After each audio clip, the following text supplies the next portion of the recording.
식품에 담겨 있는 이데올로기, 역사적 배경, 그리고 문화적 맥락. 먹는 것은 정치고 경제이기도 하거든요.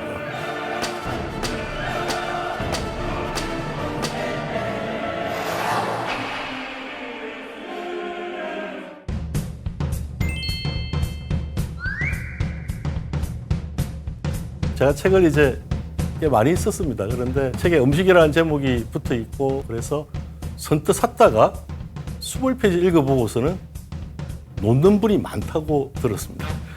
이번에는 제가 30년 동안의 버릇을 좀 고쳐서 약간 쉽게 여러분들이 잘 이해할 수 있도록 강의록을 마련했습니다.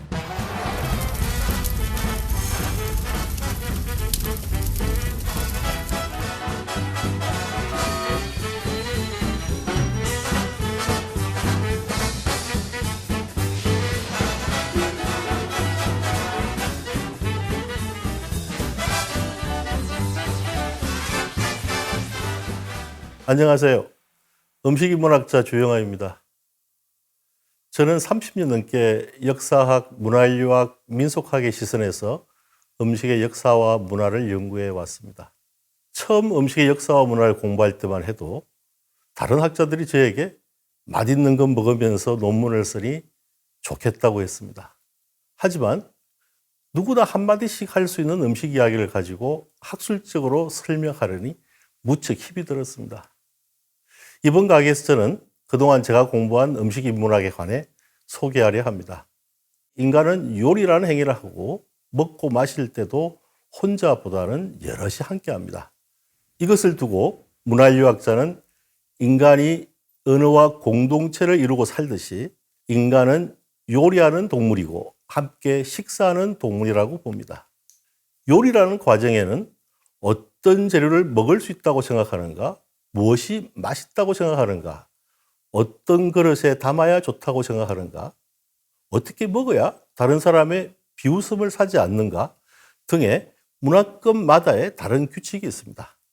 가령 한국인은 깻잎을 먹을 수 있는 식물이라고 생각하지만 중국의 한족은 먹을 수 없다고 생각합니다. 한국인은 해장국을 먹으면서 시원하다고 하지만 미국인은 해장국에 든 고기가 무슨 고기인지부터 의심합니다. 이것이 바로 태어나서 공동체의 한 구성으로서 자라면서 배운 규칙, 곧 문화입니다.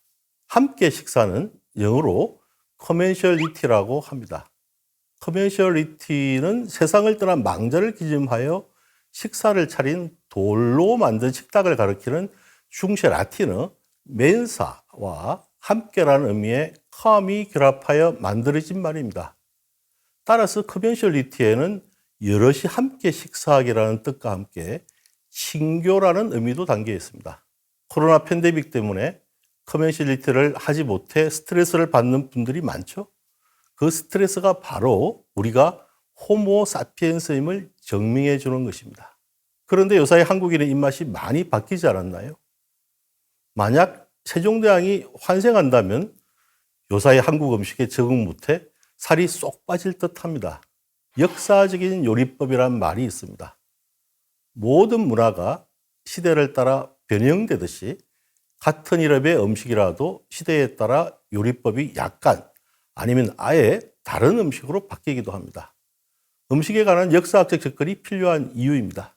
1970년대만 해도 저희 집에서는 동지 때 반드시 팥죽을 직접 만들어 먹었습니다. 요사이 여러분은 어떠신지요? 언제나 사서 먹을 수 있는 팥죽을 왜 굳이 동지 때만 먹느냐고요? 하지만 예전 사람들은 동지 때만 아니라 하지 때도 팥죽을 먹으면 좋다고 생각했습니다. 동지는 1년 중 밤이 제일 긴 때입니다. 하지는 낮이 제일 긴 때이고요. 조상들은 동지와 하지 때 음양의 변동이 시작된다고 생각했습니다. 음양의 변동기에 사악한 기운이 뭔가 집안에 퍼질 수 있다고 여긴 조상들은 반드시 붉은색의 팥죽을 먹었고 심지어 팥죽을 대문의 문설주에 바르기도 했습니다.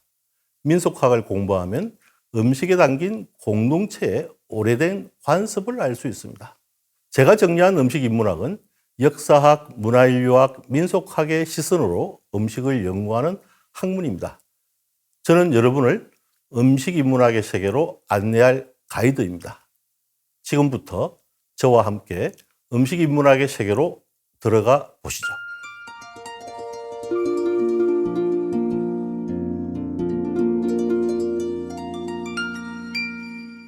이번 제 강의에서 첫 번째로 다룰 음식은 라면입니다. 여러분, 라면 좋아하시죠? 아마 최근 며칠 사이에 한 번쯤은 먹었을 것입니다. 초가공식품이라서 건강에 좋지 않을 것을 염려하면서도 모두들 좋아합니다.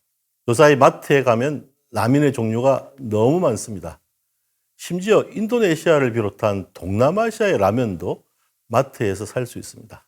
2020년 봄에 뉴요커들 사이에서 소고기 채끝 짜파구리가 유행한 적도 있지 않습니까? 국내는 물론이고 외국에서 한국 라면의 인기가 대단합니다. 그래서 지금을 한국 라면의 전성시대라고 불러도 지나친 말이 아닐 듯합니다. 사실 이들 라면의 정확한 이름은 인스턴트 라면입니다. 영어 인스턴트는 즉석에서 간편하게 이루어짐을 이르는 말입니다. 그렇다면 인스턴트 라면 이전에 그냥 라면이라는 음식도 있었겠죠. 제가 본격적으로 라면의 역사와 문화를 연구하기 전만 해도 라면이란 말이 중국어 라미엔에서 왔다고 알았습니다. 많은 학자들이 이 라미엔이란 말이 일본에 가서 라멘이 되었고 다시 한국에서 라면이 되었다고 보았기 때문에 저도 그렇게 생각한 것이죠. 중국어 라면의 한자를 한국어로 읽으면 람면이 됩니다. 중국에서 람면의 출발지로 알려진 곳은 서북의 간수성 수도 란조우입니다. 저는 2014년 11월에 라면의 출발지인 란조우를 방문했습니다. 도착한 첫날 시내를 돌아다니면서 람면이라는 이름이 붙은 음식점을 찾아다녔습니다. 그런데 이상한 일은 음식점 간판에서 람면이라는 글자를 발견할 수 없었습니다. 베이징이나 상하이만 해도 란주 람면이란 한자를 써붙인 음식점을 쉽게 발견할 수 있는데 말이죠. 다음날 란주 사람들을 붙들고 물어보았더니 라면이라는 음식은 없다는 것이 아닙니까? 란주 사람들에게 라면은 특정 음식을 가리키는 말이 아니라 국수를 만드는 방법을 가리키는 말이었습니다. 잘 반죽된 밀가루 덩어리를 길쭉한 나무 토막처럼 만든 후 양손으로 길게 늘려서 양쪽을 합치고 다시 같은 동작을 반복하여 국수의 두께를 가늘게 만드는 행위를 라면이라고 한다는 것입니다. 란조 사람들은 라면의 방법으로 만든 국수를 뉴로면, 곧 우육면이라고 부릅니다. 뜨끈한 소고기국에 쫄깃한 국수를 넣고 삶은 우육면을 젓가락으로 잡고 머리 위까지 쭉 올려도 국수는 끊어지지 않습니다. 이 쫄깃한 국수가 들어간 우육면을 먹으면 란조 사람들은 힘이 나서 하루의 시작도 활기차다고 합니다. 우육면은 란조 사람들의 소울푸드인 셈입니다. 란조에는 라면이라는 음식은 없습니다. 라면이라는 명칭은 일본에서 생겨난 것입니다.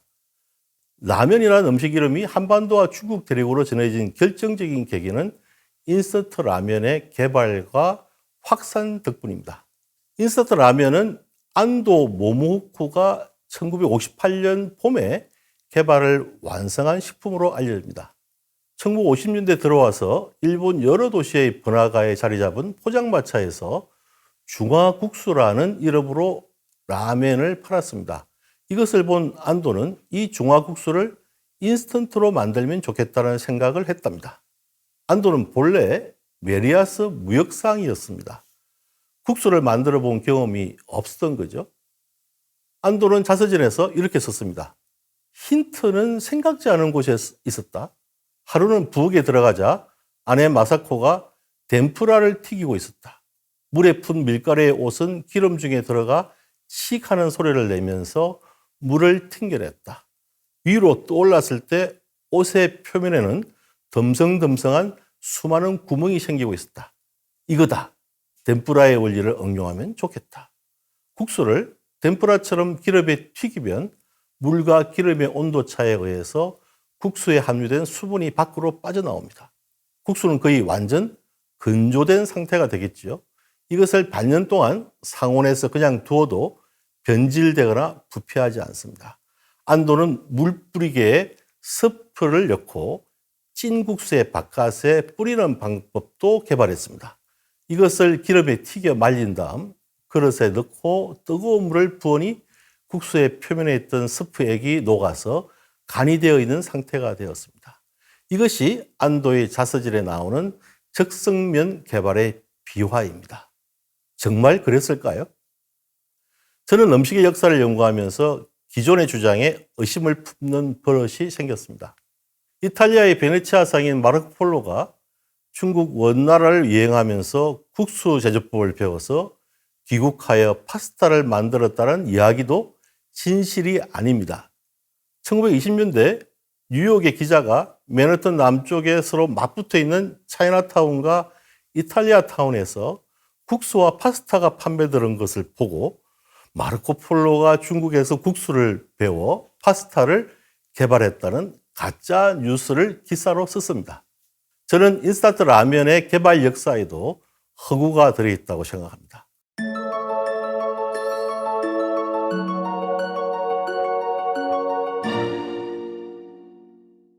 안도는 타이완 출신 한족입니다. 중국 이름은 우바이푸입니다. 저는 한국인 최초로 안도의 고향인 타이완의 중남부에 위치한 푸저시에 가서 안도의 친척인 오시들을 만났습니다. 그런데 그곳에서 생면을 기름에 튀긴 유면이라는 음식을 소개받았습니다. 중국의 남부, 홍콩에 있는 광동성에는 아열대성 기후로 인해서 밀이 재배되지 않습니다. 북방의 밀을 구하여 국수를 만들어도 중국 남부 지역에서는 덥고 습한 날씨 때문에 오랫동안 보존하기 어렵습니다. 그래서 개발된 국수가 바로 유면입니다. 타이완에서는 닭고기 국물을 넣고 국수를 만든 다음 기름에 튀겨낸 지스미엔이란 음식이 있습니다. 이것도 유면의 한 종류입니다.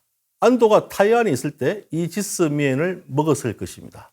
안도는 자신이 개발했다는 인스턴트 라면의 이름을 치킨 라면이라고 이름 지었습니다. 그런데 안도의 치킨 라면과 타이완의 지스미엔 이 두 가지 이름은 거의 비슷하지 않습니까? 일본에서 라면이란 명칭이 언제부터 유행했는지에 관해서는 연구자마다 주장이 다릅니다. 일본 문헌에서 라면이란 단어가 처음 등장한 때는 1950년입니다. 이해 출판된 서양 요리와 중화 요리라는 책에서 중국 국수를 소개하면서 이것이 요사이 라멘이라고 불린다고 적어 놓았습니다. 1945년 8월 15일 일본이 연합군에 항복하면서 중국에 주둔하는 일본 군인들이 대거 귀국했고 그들이 중국 국수를 라멘이라고 불렀을 가능성이 큽니다. 하지만 일본 사회에서 라멘이라는 단어를 널리 퍼뜨린 사람은 안도입니다. 안도의 치킨 라면이 발매되자 일본의 소비자들은 열광했습니다. 이 과정에서 라멘은 중국식 국수와 인스턴트 라면을 가리키는 보통 명사가 되었습니다. 일본에 가면 요사이도 치킨 라면을 사서 먹을 수 있습니다. 그런데 한국 사람이면 이 치킨 라면의 맛이 왠지 어색하다고 느낄 것입니다.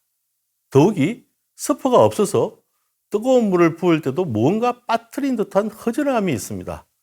왜 한국 라면에는 모두 스프가 별도로 들어있을까요? 사연은 이러합니다. 삼양식품 창업자 정중류는 일본에서 인스턴트 라면이 유행한다는 소문을 듣고 아직 외교 관계가 열리지 않았던 일본에 갑니다. 하지만 정중류는 안도의 특허권과 제조기계를 살 만큼 큰 돈도 없었고 만날 방법도 찾지 못했습니다. 절망하고 있던 정중류는 우연한 기회에 지인의 도움으로 당시 일본 인스턴트 라면 업계의 2위였던 묘조 식품의 대표 오쿠이 기요스미를 만났습니다. 오쿠이는 정중류를 만나자마자 한국 전쟁 때 일본이 미군의 보급기지 역할을 하여 일본 경제가 재건되었다고 말하면서 바로 도와주겠다고 약속했습니다. 드디어 1963년 9월 15일 한국 최초의 인스턴트 라면인 즉석 삼양라면이 시장에 나왔습니다. 본래 묘조식품의 인스턴트 라면은 안도의 특허권을 침해하지 않으려고 스프를 국수와 별도로 첨부한 형태로 판매했습니다. 당연히 삼양식품의 인스턴트 라면도 스프를 국수와 별도로 넣었습니다. 삼양식품보다 늦게 사업에 뛰어든 지금의 농심인 롯데공업은 처음에 안도의 치킨라면 기술을 도입하려 했습니다. 하지만 이미 한국인 대부분은 국수와 스프가 별도로 들어있는 것을 인스턴트 라면이라고 굳게 믿고 있었으므로 처음의 계획을 실행할 수 없었습니다. 이것이 한국의 인스턴트 라면에 스프가 별도로 있게 된 역사입니다.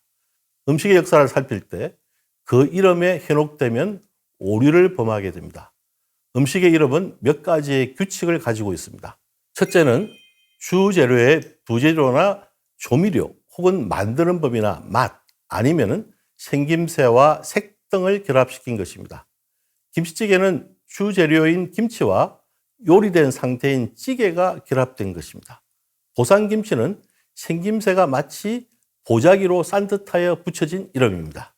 둘째는 기능과 음식의 형태를 결합한 것입니다. 해장국은 국인데 해장이란 기능을 가진 음식이라는 뜻입니다.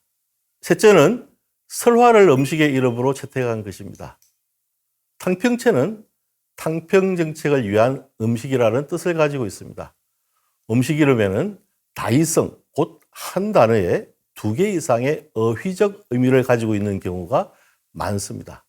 이와 함께 음식 이름의 다이성 속에는 역사가 담겨 있습니다. 따라서 음식의 역사를 살필 때 가장 먼저 음식의 이름에 담긴 다이성을 파악해야지 그 이름에 현혹될 필요는 없습니다. 마지막으로 오늘 강의의 핵심을 정리합니다. 음식 이름의 다이성, 이름에 현혹되지 마라. 감사합니다.